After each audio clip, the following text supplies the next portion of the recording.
Sherrone Moore has been a really tough guy to nail down as the head coach of the University of Michigan Wolverines. I say this because if you aren't paying attention, Sherrone Moore's rise to being the first black head coach at the University of Michigan following a national championship run where they go undefeated 15-0 feels like we should know more about him. And I think, well, if you are me and you went to Oklahoma, you understand who Sherrone Moore is because he graduated from Oklahoma 2007, grew up in Derby, Kansas, went to Butler Community College. But it is a man who left and almost immediately found his footing as a coach and was recognized by other coaches, particularly Jim Harbaugh, as a dude who was always going to have this job. The way that I think we should talk about Sherrone Moore is frankly the way we should talk about, or that we did talk about Lincoln Riley when he got the job at Oklahoma. And I think there's a lot in common for the both of them because both of them are also identified by Bob Stoops as knowing exactly what he has in front of him. And there was a great feature in ESPN by Jake Trotter, who used to cover Oklahoma for the Oklahoman and ESPN, covered the Browns for a while. He's back on College Football Beat, and Jake's one of the great reporters in our sport, just period.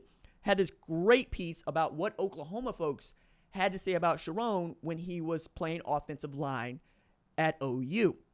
Now, he was not a starter because, well, his position was played by Duke Robinson.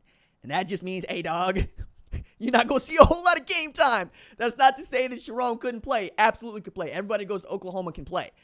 But it's Duke Robinson, you know, and on the other side is G.K. McCoy. Like, those squads that he was a part of were absolutely loaded. But I found it fascinating what teammates and particularly Coach Stoops had to say about him. And there was this part of the story that I thought was worth repeating and really walking out a little bit further. After Moore graduated from Oklahoma, Stoops said he wanted to hire him, but he didn't have a vacant spot on his staff. Instead, Moore went to Louisville, where he began his rapid ascension up the coaching ranks all the way to Michigan. Remember, this man is not even yet 40, and he's not only the head coach at Michigan. Jim Harbaugh had it put in his contract that should he take another job, Sherrone Moore will be the next head coach at Michigan. Not Jay Harbaugh, his son, not Jesse Minter, the defensive coordinator, not Kirk Campbell, the quarterback's coach, but that man, Sherrone Moore. And I thought what G.K. McCoy had to say about him as a leader was also important. When you take a person that is that intelligent about the game of football with that type of passion, it's hard to keep him from becoming a head coach. Sherrone's a natural-born leader. He was born to be a coach. That, for me, is worth his weight in gold because G.K. McCoy is one of the best OU football players ever of all. Period. Not only being a native, but what he has done, what he did at OU and what he did as a professional, second to none. And when I think about those programs, or those teams, I think about G.K. McCoy, I think about Trent Williams, I think about Sam Bradford, DeMarco Murray. But the thing that everybody kept saying without fail about Sherrone Moore is he knew everybody's job. Like, they had to take a written test before games about, what they were going to see on Saturdays. And there were guys that were going to start that didn't always have the answers to those questions. And the refrain was, go talk to Sherrone. Because Sherrone was going to know what you needed to know and why you needed to know it. He could talk you through all of it. He would take other players underneath his wing to try to show them the road. I love this anecdote from Trent Rattery, who also, friend of the show, watches the show, was one of the first guys that played at OU to reach out to me and say, hey, RJ, I really enjoy what you're doing. Keep it up. And I've always taken that to heart. Anytime someone I know, someone I watched is taking an opportunity to say, hey, you're my favorite rapper's favorite rapper, I appreciate that. And that's kind of the space that I've been occupying as a college football analyst basically since I got in here. Most of the folks that I know respect what I do and how I do it, and I appreciate that. And Trent's one of those guys. So when Trent came to Oklahoma, he was as starstruck as some of us would be. And Sherrone saw that, and he took care of him. And that in and of itself says a lot about Sherrone Moore. I think because he's got this job at the University of Michigan and because everything he says sounds like it's coming out of Jim Harbaugh's mouth before it comes out of his, it's really difficult to try to say, okay, who is this guy and what does he want me to know about him? Because that's the thing that I want to see from Sherrone Moore. I want to see this personality. Apparently, he showed it After they got that win when he was acting head coach and he dropped that F-bomb on national television, it worked out fine. I think he was a little bit embarrassed by it as much as anything. But that is also apparently the man that he was at OU on the sidelines. He is shouting. He is on your squad. He is towel waving. And even as they're playing against Washington, he's going up and down the sideline yelling smash. Not smash the concept, smash as in people in the mouth. That's who he is. He is an offensive line coach who really does like to go in his bag from time to time. But one of the real reasons that Jim Harbaugh has been so good for so long is he knows from offensive line coaches, he knows from offensive linemen. It stands to reason that this quarterback who loves to run the football would make his heir apparent a former offensive lineman who loves ball and is as energetic and as confident as he is. Again, the thing that I wish I saw more of from Sherrone, and really the difference between him and Lincoln Riley right now, is Lincoln Riley was able to inherit OU from Bob Stoops in just the right way while being himself. He wasn't repeating phrases that Stoops said, like we're going to attack it with enthusiasm unknown to mankind. He would never say any of that stuff. It was always very clear to us that Lincoln Riley was very much a man who had really thought hard about what kind of a head coach he wanted to be and had that playbook already written out. I wonder, as Sherrone Moore is going to coach his first game as the permanent head coach here in just a week's time, how much of that thought process has gone through with him, because it's a guy that really loves to play ball, to coach ball. But in interviews, sometimes I feel like I'm listening to a guy that wants to throw a clinic for coaches. And sometimes that can feel off-putting, as if you're trying to talk football to a bunch of people that don't know it.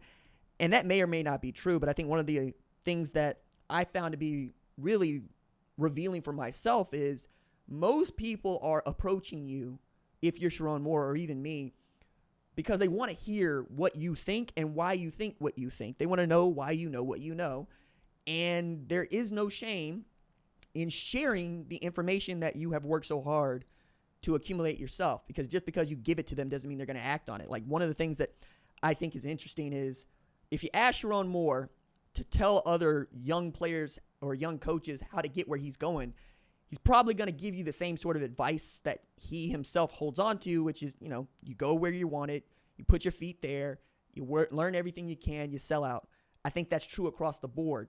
Where these conversations get to be interesting is if you can get into a small group where you can get past the pleasantries of do this every day, of are you doing the fundamentals, you can really start to get some pearls of wisdom out of folks like Sherrone and like myself and others that I go to all the time when it feels like I'm stuck, when it feels like I'm not exactly as sharp as I want to be, or leaning in on who you are and how you got here.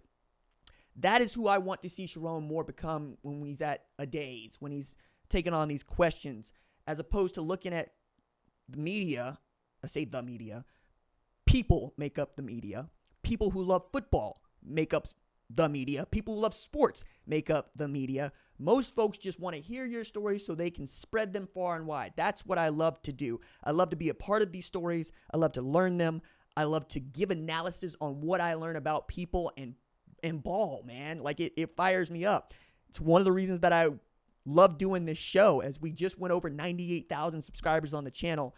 And I'm also going to reinforce, please, if you haven't subscribed to the channel, it's free. It doesn't mess up your algorithm, none of that. It just helps me win my national championship, because that's what that 100K plaque is for me. It will on September 10th of this year, it'll be 7 years since I made a video that was my first foray into this channel, and my life has changed so much, and we'll talk about that as we get closer or get over that 100K mark. I really want to see Sherrone Moore dig into that part of his story when he is talking to media. The thing that I would tell you whenever you say the media is focused on this is, A, we're focused on it because it's something that you want to know about. Even if you claim to hate it, you showing up to talk about it is you showing interest. So you're going to get the news that you covet and want. And you're probably going to get behind your coach no matter what. And if it feels like somebody's coming after your team or your coach, you're going to defend them. Usually we're asking good faith questions, right? It's very rare that you run into a reporter of any kind who's trying to antagonize the person at the dais. It's just not a good look for any of us. And frankly, you don't want to be the news. You don't want to make the news. You just want to be able to report something new and original. And when coaches embrace that part of themselves and look at most of us who do this job on a daily basis as friends, as people who care about the program as much as they care about the program, you can get some really cool stuff going on. And I see it all the time. My favorite example of this is actually Lon Kruger, because before I got into this part of my journey in media, I covered OU football and OU men's basketball at a rival site. And Lon Kruger was the head coach in my second year on the beat. And Lon was always so gracious with me and others with his time.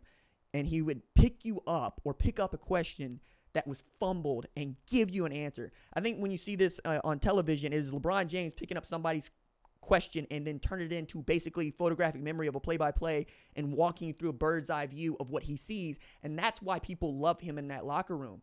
It is that guy is going to help me win when I go write my column. He's going to write your column for you. That guy is going to help me win when I got to go back to my boss and say, what'd you get from the presser? And you coming up empty or you coming up with cliches. If Sherrone can do that, he's going to win so many people. And now that I know he has that in him after reading this fantastic story about him, I expect to see it. I genuinely want to see that. I know that Michigan and we got this thing, but dog, it fired me up to see that he has that within him, that he can be your favorite coach if he will allow us to see that. So as we get closer and closer to that big game where they're going to play Texas, I'm looking for change. I'm looking for evolution. I'm looking for Sherrone Moore to reveal who everybody else in that locker room seems to believe, or not seems to believe, does believe that he is. Show me that guy. Because that guy can be generational.